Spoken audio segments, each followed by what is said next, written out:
ก่อนที่จะมาประกวดอะค่ะคนก็จะรู้จักเฮ้ยคนนี้ลูกดาราสิงห์พ่อมันเป็นดารานะแต่ว่าตอนนี้สิงห์พ่อเป็นดาราเหรอเพิ่งรู้นะเนี่ยอะไรอย่างงี้มากกว่าหนูก็เลยรู้สึกว่าภูมิใจในตัวเองขึ้นมานิดนึงแล้วว่าเขารู้จักเราก่อนพ่อคือเป็นมืออาชีพแบบมืออาชีพเรามีความกดดันไหมว่ากลัวจะทำให้เสียชื่อคุณพ่อคุณแม่หรือเราก็ทำดีที่สุดไม่ได้คิดอะไรเยอะขนาดนั้นอันนี้นับว่าตอนก่อนประกวดนะคะหนูรู้สึกว่าการที่มีพ่อเป็นอัศดาวุฒิเหลืองสุนทรเนี่ยเหมือนยศไหมเหมือนราบอันประเสริฐว่ามีพ่อโคตรเก่งเลยมีมุมหวานโหทุกอย่างคือในชีวิตประจำวันหนูหวานมากกว่าเทศอย่างเคสโทรศัพท์หนูยังเป็นมอนชิชิแต่ว่าด้วยความที่งานอดิเรกหนูมีแต่ตีกลองเล่นบาสวาดรูปหนูก็เลยรู้สึกว่ามันส่งมากกว่าแล้วพี่ถามว่าเด็กในวัยนี้16เขามีมุมมองการมีแฟนยังไงตัวหนูเองค่ะหนูมองว่ามันเป็นเรื่องปกติที่แบบว่าคนวัยหนูจะมีความรักสถานะของสิงห์นะวันนี้คุณพ่อคุณแม่ฟังอยู่ สถานะที่ยังไงก่อนจะไปชมรายการกันฝากกดไลค์กดแชร์กด Subscribe เพื่อติดตามทุกเรื่องราวของคนโสดได้ที่ช่อง KRP Entertainment นะคะแขกรับเชิญของโสด Society EP นี้บอกเลยค่ะว่าเป็นนักแสดงวัยรุ่นที่ฮอตแบบสุดๆค่ะคลิปที่เป็นไวรัลนะคะบนโลกออนไลน์เนี่ยไม่ใช่แค่หลักล้านนะคะแต่เป็นหลัก10 ล้านค่ะและต้องบอกว่าจะขอขิงด้วยความภาคภูมิใจค่ะเพราะว่าเห็นน้องเข้ามาตั้งแต่อยู่ในท้องเลยนะคะขอต้อนรับน้องสิงห์เหลืองสุนทรค่ะสวัสดีค่ะน้องสิงห์สวัสดีค่ะขอบคุณน้องสิงห์มากต้องบอกว่ารายการนี้ได้รับเกียรติเป็นรายการแรกที่น้องสิงห์ออกเดี่ยวที่ไม่ใช่ออกคู่กับคุณพ่อใช่ปะใช่ค่ะคืออย่างที่บอกค่ะว่าพี่เห็นน้องสิงห์ตั้งแต่แบบยังอยู่ในท้องเลยเนาะแล้ววันนี้แบบด้วยความภาคภูมิใจเนาะเพราะว่าแต่ละคลิปของสิงห์นี่คือเป็นไวรัลเยอะมากๆประมาณหนึ่งค่ะก่อนที่เราจะไปพูดคุยถึงคลิปถึงการทำงานต่างๆพี่ถามก่อนว่าตัวตนจริงๆของสิงห์ในวัย16แล้วค่ะ16แล้วเป็นคนยังไงคะหนูว่าหนูก็เป็นคนแบบว่าเหมือนชิลๆทำงานอดิเรกหลายอย่างมากๆพี่ว่าสิ่งสำคัญมากๆด้วยความที่พี่อาจจะเห็นสิ่งตั้งแต่ยังเป็นเด็กน้อยเนาะแล้วก็อาจจะรู้จักคุณพ่อพี่วูดพี่ผานิชนะคะคุณพ่อคุณแม่พี่รู้เลยว่าสิ่งมีความเป็นธรรมชาติสูง เพราะว่าเป็นเด็กที่แบบชัดเจนว่าคุณพ่อคุณแม่ก็เป็นศิลปินเนาะก็จะมีความเป็นธรรมชาติลึกๆเป็นคนตลกไหมหรือเป็นคนเงียบๆนิ่งๆมันแล้วแต่นะคะถ้าอยู่กับเพื่อนเป็นยังไงอยู่กับเพื่อนก็อาจจะเป็นคนตลกหน่อยหรือว่าพูดเยอะหน่อยอยู่กับพ่อแม่ก็เป็นอะไรดีเป็นเหมือนพ่อแม่นั่นนะคะเถียงคุณพ่อคุณแม่ไหมคะถ้าแบบไม่ใช่อ่ะในเจนเราอ่ะถ้าเขาพูดอะไรที่แบบมันดูไม่ใช่เราเถียงนะคะหรือว่าเราก็ฟังก่อนแล้วค่อยบอกเขาว่าอันนี้มันไม่ใช่นะแต่ว่าก็แบบจูนกันนิดนึงให้มันเข้าแต่เขามีความเจนซีสองคนนี้แต่บางทีเขารู้มากกว่าหนูอีกใช่สะดุ้งเลยคือต้องบอกงี้สิงพี่อ่ะทันตั้งแต่เวอร์ชันคุณพ่อคุณแม่แบบสมัยที่เรียนอะเป็นผมสีชมพูสิงทันไหมคือคุณพ่อคุณแม่น้องนี่คือเปรี้ยวมากนะคะแบบผมสีย้อมสารพัดสีเราเคยเห็นแบบนั้นไหมไม่เคยเห็นรูปหรือว่าอะไรค่ะแต่ว่าพอรู้จากแบบเพื่อนแม่หรือว่าแบบเคยเห็นรูปที่ไม่ใช่ผมสีชมพูอะค่ะก็แบบมีความเป็นศิลปินใช่ดูแล้วก็รู้เลยว่าน่าจะแบบว่าจี๊ดอยู่ในอยู่ในรุ่นเนี่ยแหละก็คือแบบที่สิงเป็นเนาะมีความเป็นศิลปินมีความเป็นศิลปินแล้วก็แต่ภาพลักษณ์ของสิงอะจะออกมาเป็นแบบที่พี่เห็นเนาะในคลิปต่างๆจะมีความเท่ความแบบเท่ๆมีมุมหวานบ้างไหม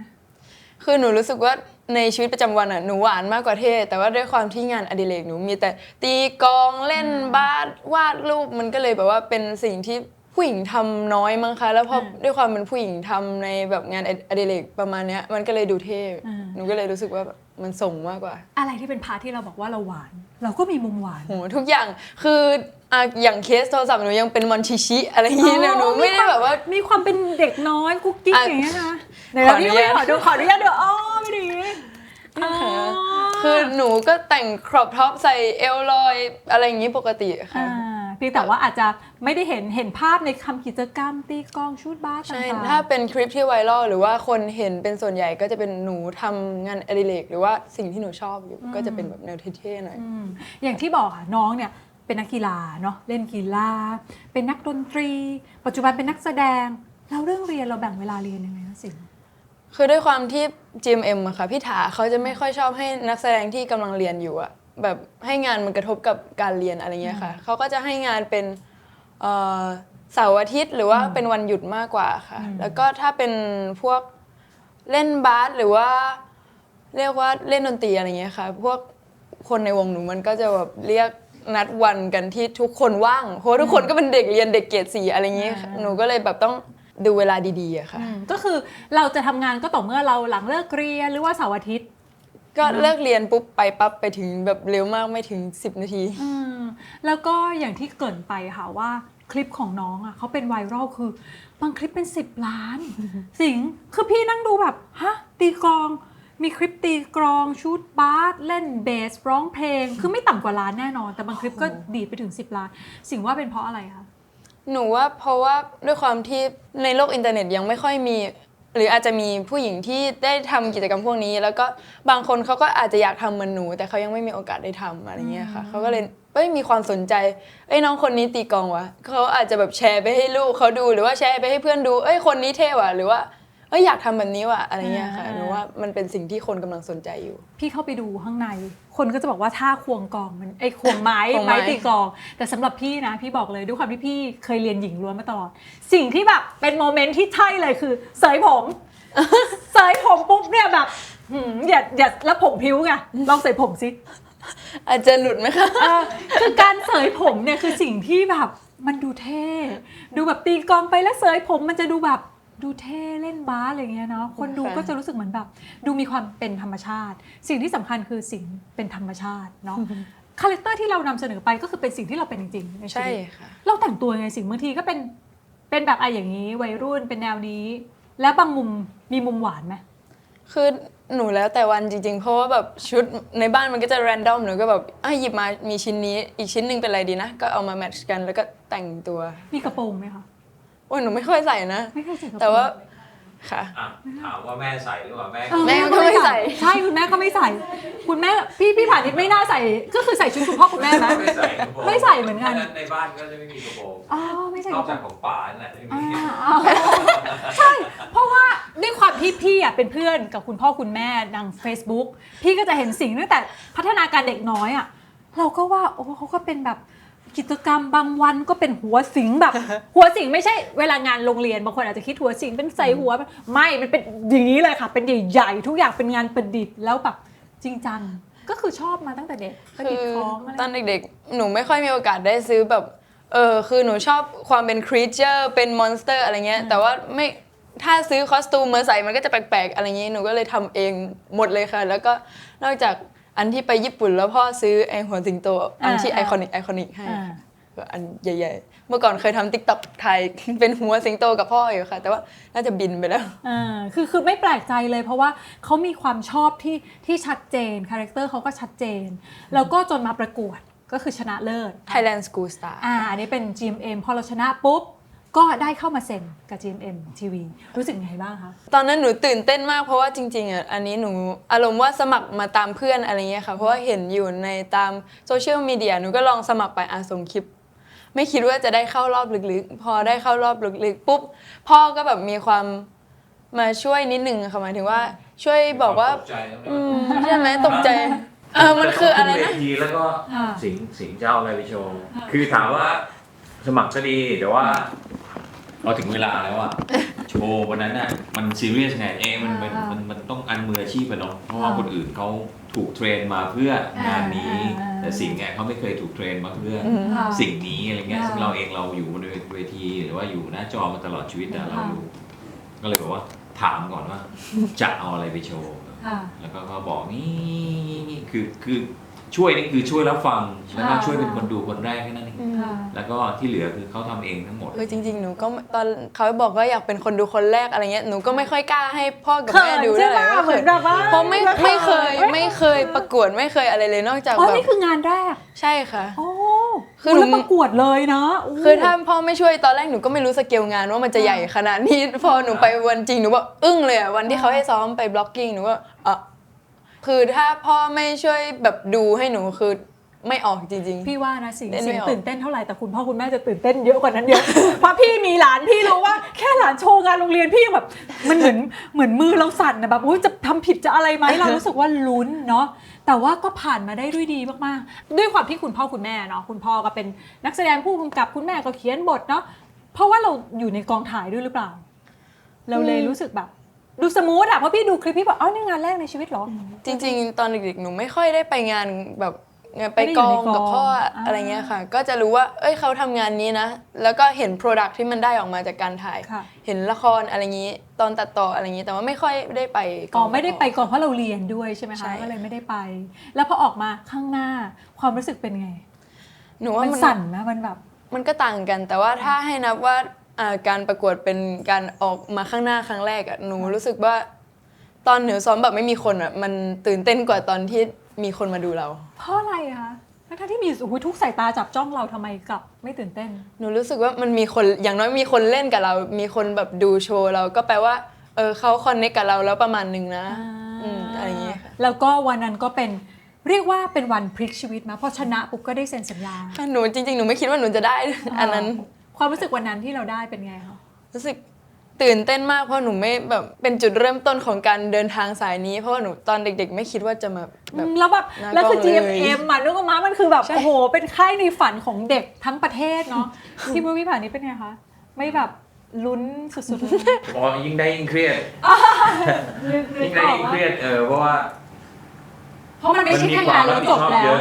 มันมีความรับผิดชอบเยอะแล้วก็เนาะคนทำงานในวงการก็จะรู้ว่ามันไม่ใช่แค่ทำสวยทำหล่อไปวันๆอะไรเงี้ยแล้วเพื่อออกทีวีแต่ว่ามันกว่าจะได้เป็นเนี้ยหนึ่งคลิปเนี่ยมันต้องแบบมีองค์ประกอบเยอะไม่ใช่ว่ามีแค่2 คนมานั่งคุยกันแล้วจบแต่มีตากล้องมีไฟ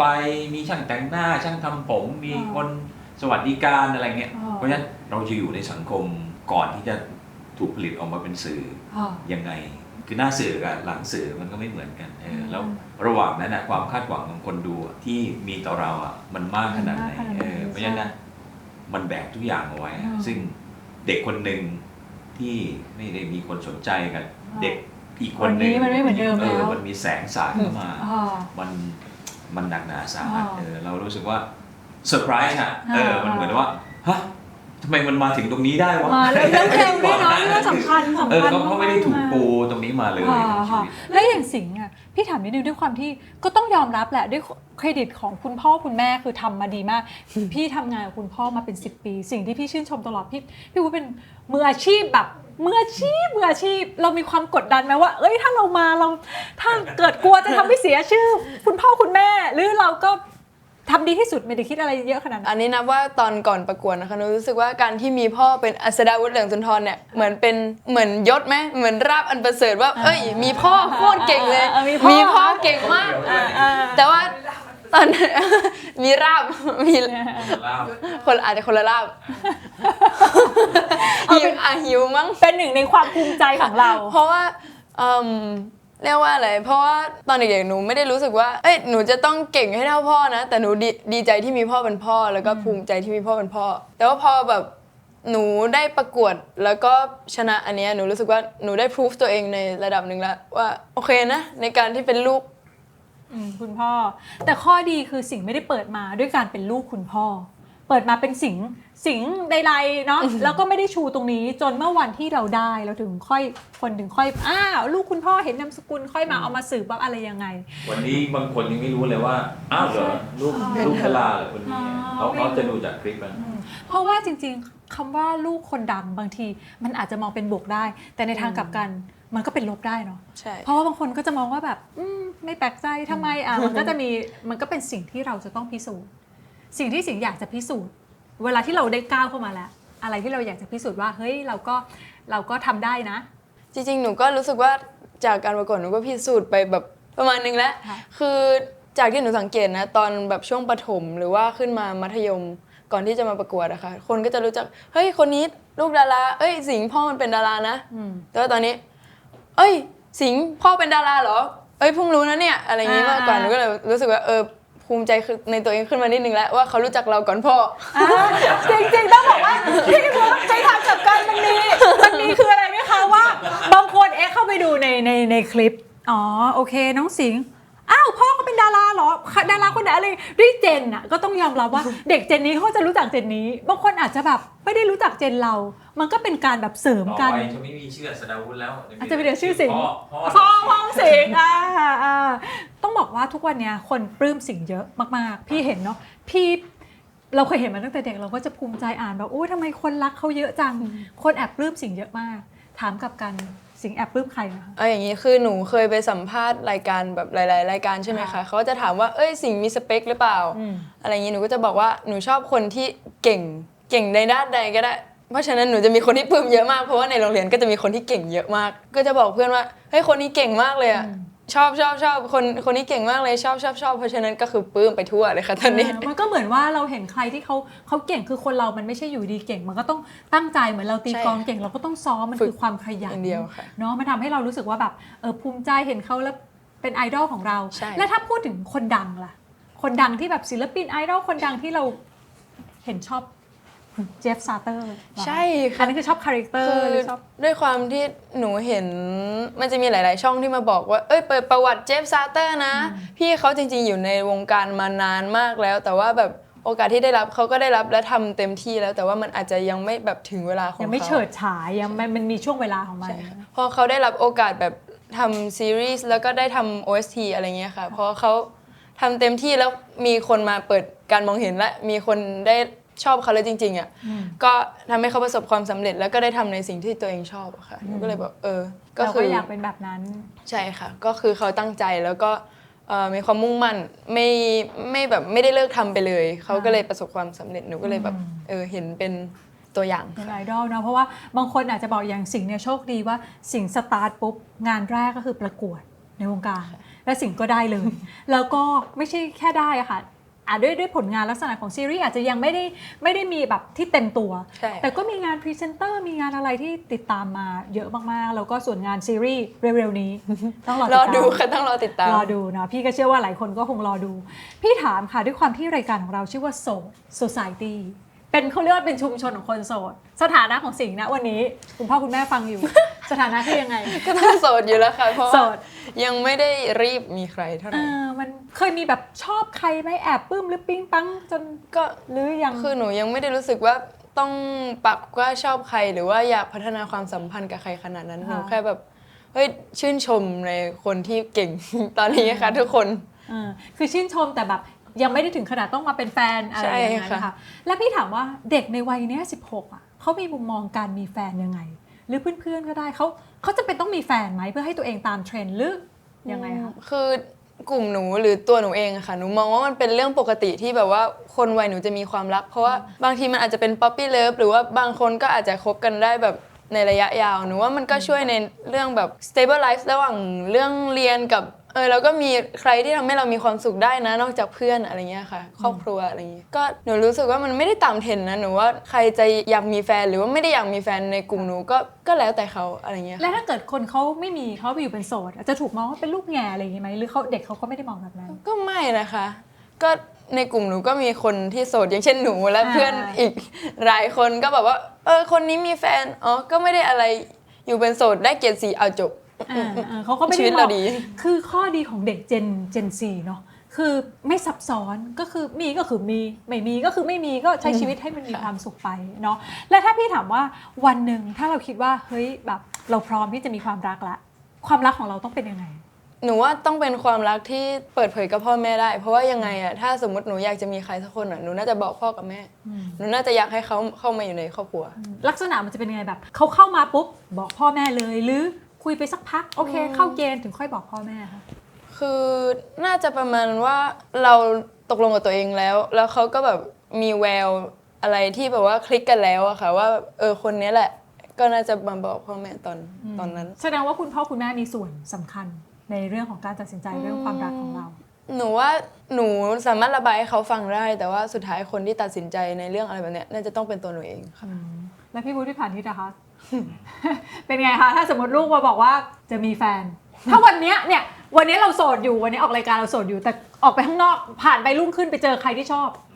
แล้วลูกเลยมาบอก เพราะว่าเราก็เคยผ่านชีวิตแบบนี้มาก่อนเพราะฉะนั้นมันไม่ได้อยู่ที่เจนละอันนี้มันเป็นความรู้สึกของมนุษย์ปุถุชนนะว่ามันเรื่องความรักมันเป็นเรื่องปกติธรรมดาและจะจัดการมันยังไงและสุดท้ายคือโลกนี้ไม่ได้อยู่เพียงแค่เราสองคนนะมันต้องอยู่กับสังคมแรกคือครอบครัวเพราะฉะนั้นสตาร์ทที่สังคมเล็กๆก่อนก็คือถ้าอยู่กับครอบครัวไม่ได้ก็อยู่ในสังคมข้างนอกไม่ได้เหมือนกันเพราะว่ามันไม่ใช่ นิยายที่แบบว่าเรารักกันเราจะอยู่2 คนเท่านั้นในโลกนี้ไหมเราต้องทำมาหากินเราต้อง นี่เป็นโลกความจริง โลกของความเป็นจริงอนาคตต่อให้อยู่2 คนต่อไปมีลูกมีครอบครัวอีก มันก็ต้องมีมากกว่า2 คนอยู่ดีเพราะฉะนั้นเริ่มตั้งแต่การที่แบบยอมรับที่ตัวเองก่อนที่ทั้งคู่ก่อนที่ครอบครัวก่อนแล้วถึงจะค่อยไปในสังคม และถ้าสมมุตินะสิงถ้าสมมุติแบบเราชอบคนคนนี้แต่ว่าพ่อแม่ไม่ชอบอ่ะ หนูน่าจะต้องดูก่อนว่าเขาไม่ชอบเพราะอะไรแบบ สมมุติว่ามาโง่เฮงไม่ได้นะ มีออร่าอะไรที่แบบว่า แค่แบบว่ามันเหมือนแบบอะไรอย่าง หนู นี้ ก็ต้องคิดแล้วว่ามันใช่หรือเปล่า อะไรอย่างงี้หนูก็แบบแต่ว่าถ้าเป็นแบบนิสัยส่วนตัวหรือว่าไปวันนั้นแม่ไปเดินห้างแล้วเจอเขาเดินกับคนอื่นอะไรอย่างงี้เราก็ต้องรับฟังเหตุผลทั้ง2 ฝ่ายหรือว่าแบบอยู่ที่บรรทัดฐานของความจริงว่าแบบอะไรยังไงอะค่ะ พี่เข้าใจถูกไหมคะว่าหลังจากที่เราคุยกันวันนี้เรื่องความรักของสิงเป็นเรื่องที่ค่อนข้างจะรองสิงเหมือนยังสนุกกับการได้เริ่มต้นงานใหม่ๆเพราะฉะนั้นความรักมันก็ไม่ใช่เรื่องที่สำคัญมาอันดับต้นๆคือหนูไม่ค่อยได้คิดเรื่องอะไรแบบนี้เพราะว่ามีเรียนด้วยอย่างที่รู้ว่ารีเลกค่อนข้างเยอะแต่ว่าหนูก็มีเวลาพักนะคะสมมติดูซีรีส์วายหนูก็ฟินกับการที่เขาเป็นคู่กันมากกว่าที่ตัวเองจะต้องมีคู่เฮ้ยอยากมีแบบนั้นบ้างจังอาจจะยังก็ดูเขารักกันไปวันๆคือชีวิตจริงยังไม่จำเป็นต้องมีนะเดี๋ยวฉันถ้าอยากมีความรักฉันก็ไปดูหนังฉันก็เลือกดูหนังแบบนี้มันก็มีความรักได้หลายใช่แล้วบริษัทมีอะไรแบบนี้ให้หนูดูแบบเยอะมากเลยหนูดูเกือบทุกเรื่องแล้วเขาก็คิดแบบเด็กๆนะว่ายังไม่ต้องคือฉันสามารถรีเลทกับความรักได้ด้วยการดูต่างๆเนาะแล้วถ้าสมมุติวันหนึ่งที่เราคิดว่าเฮ้ยมันใช่แล้วมันใช่จริงๆเราก็เมื่อไหร่ก็คือเมื่อนั้นใช่ไหมไม่ต้องรอเวลาถ้าสมมติวันนี้สิงจะมีแฟนสิงคิดว่าสิงสามารถมีได้หรือยังถามว่ามีได้ไหมหนูว่าแบบมันถ้าเราเกิดแบบการคลิกกับใครสักคนหนึ่งมันก็โอเคแต่ว่าในตอนนี้หนูยังไม่พร้อมและยังไม่เจอคนที่เข้าใจพี่วุฒิพี่ผานิชเลยพอนั่งดูด้วยความที่เขายังเด็กเขายังเป็นเด็กน้อยเนาะพอเราถามความรักเรารู้สึกว่าดีใจที่เขาตอบแบบนี้เพราะเขายังมีชีวิตยังมีอะไรให้แบบคือความรักเป็นเรื่องที่ดีแต่มันจะดีมากๆเมื่อมีวันที่เรารับผิดชอบงานต่างๆได้เพราะวันนี้ถ้าให้เราเลือกระหว่างงานเรียนแค่นี้พี่ว่าสิ่งก็หนักแล้วใช่ไหมใช่ค่ะแค่นี้ก็หนักมากๆแล้วก็มันมี3อย่างงานเรียนครอบครัวตอนนี้หนูว่า manage กันมันก็ยากอยู่ประมาณนึงแต่หนูว่าตอนนี้ยังพอรับไหวถ้ามีแบบคนอีกสักคนมาให้เราต้องดูแลอีกหนูว่ามันจะหนักที่เขาไม่ใช่หนักที่หนูเกรงใจเหมือนสิ่งเข้าใจว่าถ้ามีเราก็ต้องพร้อมให้เขาแต่ถ้าวันนี้เรายังแบบแบ่งเวลาเรื่องเรียนงานก็เยอะไหนจะครอบครัวไหนจะอะไรสิ่งก็รับผิดชอบตรงนี้ให้เป็นพร้อมเมื่อวันหนึ่งที่ทุกอย่างมันลงตัวเนาะสิ่งก็พร้อมที่จะได้ไปเริ่มต้นกับใครที่มองว่าครอบครัวเองถึงตัวเรามองว่ามันใช่เวลาที่เหมาะสมแล้วก็แต่ถ้าสมมติอนาคตข้างหน้าถ้าเกิดวันหนึ่งมันไม่มีสิ่งอยากจะขวนขวายมาเรามองเรื่องความรักว่ามันจำเป็นมันเป็นสูตรสำเร็จของการเกิดมาเป็นมนุษย์คนหนึ่งไหมคะความรักในเชิงแบบชู้สาวเนาะถ้ามันมีก็คือมีแต่ถ้ามันไม่มีสิ่งคิดว่าก็ถ้าไม่มีใครเข้ามาจริงๆหนูว่าหนูก็อยู่คนเดียวค่อนข้างที่จะได้เพราะแต่ใดที่ยังเหลือ2 คนนี้อยู่ คือการนี้คือ2 คนที่สำคัญที่สุดในชีวิตพี่ว่าพี่วุฒิกับพี่ผานิชดูแล้วก็โล่งใจว่า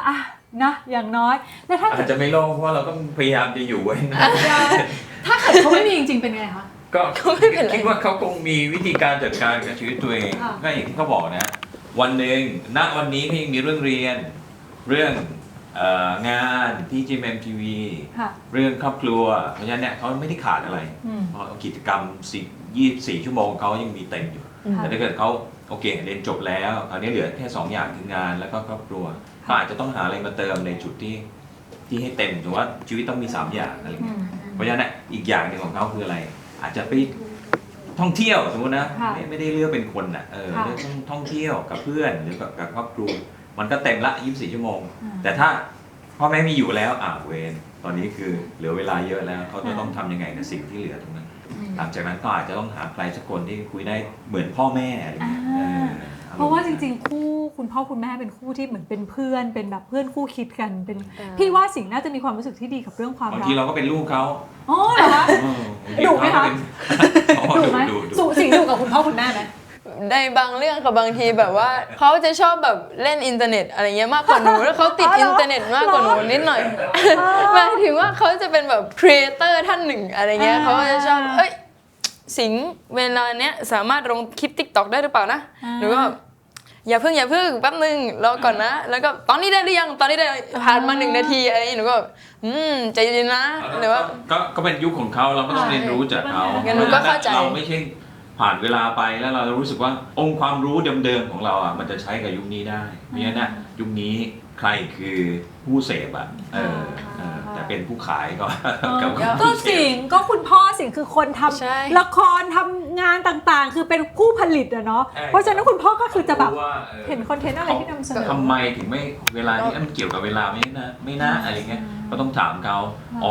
เขาเป็นอันนี้เฮ้ยถ้าหนูเขียนแคปชั่นหนูจะไม่เขียนแบบนี้ต่อให้เป็นคลิปเดียวกันอะไรเงี้ยใช่มันเนี่ยมันเป็นสิ่งที่เราต้องเรียนรู้เพราะฉะนั้นบางทีเราต้องเป็นนักเรียนให้เขาเป็นครูด้วยเราไม่ได้เป็นพ่อเป็นแม่เขาอย่างเดียวบางทีเด็กรุ่นใหม่บางครั้งเราต้องเป็นเพื่อนเขาหรือบางครั้งเราต้องเป็นลูกศิษย์เขาจริงๆต้องบอกว่าอย่างสิงห์พี่เชื่อว่าความเป็นศิลปินในตัวสิงห์มหาศาลคือมาตั้งแต่เกิดทุกอย่างมันอยู่ในตัวสิงห์แค่ว่าจะถูกจับนำเสนอยังไงและโชคดีที่คุณพ่อคุณแม่ให้อิสระเนาะเพราะพี่ว่าสิงห์ก็มีความสุขก็คือได้ใช้ชีวิตในมุมเด็กของตัวเองแต่เมื่อวันหนึ่งพอมาทำงานเราก็จะหล่อหลอมได้คำแนะนำจากคุณพ่อคุณแม่เนาะแล้วก็จนมาเป็นสิงห์ในวันนี้ที่แบบประสบความสำเร็จเนาะแค่ผลงานยังไม่ได้เยอะแต่แฟนคลับมีด้อมด้วยใช่ปะมีด้อมมีแฟนคลับชื่อด้อมว่าอะไรนะคะชื่อด้อมสิงหาค่ะอาจจะแบบว่าจากชื่อหนูเนาะแล้วก็เขาก็จะมีแบบตามไปแต่ละที่ใช่ค่ะหนูรู้สึกว่าแบบมันเหมือนมีครอบครัวหรือว่าแบบ friends เพิ่มเติมที่แบบว่ามาทำให้เรารู้สึกอบอุ่นอะไรเงี้ยมากกว่าที่จะเป็นแบบกลุ่มแฟนคลับหนึ่งอะไรเงี้ยมีความใกล้ชิดและในด้อมนี่ส่วนใหญ่อายุเท่าไหร่อะไรยังไงคะหนูว่าคละเลยนะแบบเหมือนแรนดอมมาแบบกดเข้ามาก็คือมีถึงวัยทำงานถึงรุ่นเดียวกันถึงอายุน้อยกว่ามีน้อยกว่าด้วยมีเด็กตัวน้อยครับยืดเราเป็นไอดอลอย่างเงี้ยใช่มีตัวน้อยเท่านี้แล้วก็แบบพี่ครับผมกำลังฝึกตีกลองตามพี่อยู่นะครับให้เซ็นไม้ให้หน่อยอะไรอย่างงี้ก็มีแล้วก็มีพ่อเขาที่เป็นแฟนคลับเหมือนกันพ่อเขาอาจจะแบบเป็นแฟนคลับคุณพ่อมาก่อนแล้วเห็นแล้วก็ต่างกันมีอากงด้วยเหรออากงก็อยู่ในนั้นอากงเราใช่ไหมอากงเราใช่ไหมก็เรียกว่าจริงๆพี่ว่านะคนที่เขาเห็นนะมันคือความอบอุ่นเนาะเขาก็ชอบอยากซัพพอร์ตคนที่แบบเป็นไอดอลของเขาแล้วก็สิ่งที่อนาคตข้างหน้าวันหนึ่งที่แบบสิ่งจะมีผลงานสิ่งจะตั้งใจทำงานเพื่อให้ด้อมของเรามีความสุขได้พี่เชื่ออย่างนั้นแน่นอนสุดท้ายพี่อยากให้สิงห์ฝากอะไรถึงด้อมถึงแฟนคลับที่เขาติดตามผลงานของสิงห์อยู่ค่ะก็ขอบคุณที่คอยซัพพอร์ตกันมาถึงทุกวันนี้นะคะขอบคุณที่เป็นกำลังใจให้หนูในทุกๆวันให้หนูมีกำลังใจได้ผลิตผลงานออกมาให้พี่ๆดูกันต่อหรือว่าน้องๆดูกันต่อนะคะแล้วก็อยากให้ทุกคนช่วยติดตามหนูต่อด้วยแล้วก็ให้อยู่ด้วยกันเป็นนานๆนะคะแล้วก็ใครที่เห็นหนูเป็นอินสปิเรชันหรือว่าอยากประสบความสำเร็จหรือว่าอยากตีกลองอยากเล่นบาสอะไรเหมือนหนูเชื่อว่าทุกคนทำได้แน่นอนในสิ่งที่คุณกำลังอยากจะทำอยู่หรือว่าตั้งเป้าหมายเอาไว้เพราะว่าถ้าฝึกฝนหรือตั้งใจในการทำอะไรสักอย่างมากๆอ่ะมันไปถึงจุดนั้นแน่นอนค่ะสุดท้ายค่ะอันนี้เป็นสุดท้ายแล้วจริงๆด้วยความที่เรื่องราวของเราเป็นเรื่องของคนโสดแต่พี่เชื่อว่าในวัยของสิงห์อ่ะมันจะเร็วเกินไปถ้าจะบอกว่าสิงห์โสดเพราะว่าสิงห์ยังมีอนาคตที่ยังเจอคนดีๆได้อีกเนาะคำว่าความรักสำหรับสิงห์คืออะไรคะความรักเหรอคะตีโจทย์แบบกว้างๆเลยก็คือสิ่งที่คนคนนึงสามารถมอบให้กับคนคนนึงได้ไม่ว่าจะเป็นคำพูดอะไรอย่างนี้ไม่ว่าจะเป็นพ่อแม่เพื่อนหรือว่าคนรักอะไรเงี้ยค่ะความรักของสิงห์ไม่ได้จำกัดเฉพาะแค่แฟนเท่านั้นใช่เนาะเพราะว่าคนเราจะเติบโตไปเป็นคนที่ดีได้มันต้องมีความรักในทุกแง่มุมเนาะแล้วก็วันนี้ดีใจมากๆได้เห็นเด็กน้อยที่ตอนนั้นยังอยู่ในท้องคุณแม่เนาะจนมาวันนี้และพี่เชื่อว่าอนาคตในวงการบันเทิงของสิงห์นี่อีกไกลมากๆแน่นอนนะคะวันนี้ขอบคุณมากๆนะที่มาร่วมพูดคุยกันนะขอบคุณค่ะขอบคุณค่ะรักแรกของผมจริงๆอ่ะผมอายุ24แต่ผมไปรักผู้หญิงอายุ14ผมอดทนรออยู่6ปีนะจนเขาอายุ20เขาถ่ายแบบเขาเป็นนางแบบเขาชื่อน้องทำไมถึงยังคงเลือกที่จะเป็นโสดไม่แต่งงานเพราะว่ามันไม่มีคำจำกัดความว่าเราต้องไม่โสดนี่มันมีกฎข้อไหนหรอ ผู้ชายเนี่ยเวลายิ่งอายุมากเราไม่แต่งงานเขาก็จะถูกมองว่าแบบหวงชีวิตไม่อยากมีอะไรมาผูกมัดตัวเองยังรักความสนุกอยู่ ผมไม่สนใจครับ จะพูดอะไรก็ได้นะครับ ผมจ่ายค่าบ้านเอง ทุกวันนี้ยังผ่อนบ้านเอง แล้วผมก็ซื้อข้าวกินเอง หนุ่มโสดจริงไหมคะ วันนี้ผมตั้งใจจะโสดเพื่อคุณ เพราะผมอยากจะออกรายการคุณ แต่ถ้าเกิดว่าคุณบอกว่าพี่อ้นต้องโสดแท้ๆ100%ผมกลับก็ได้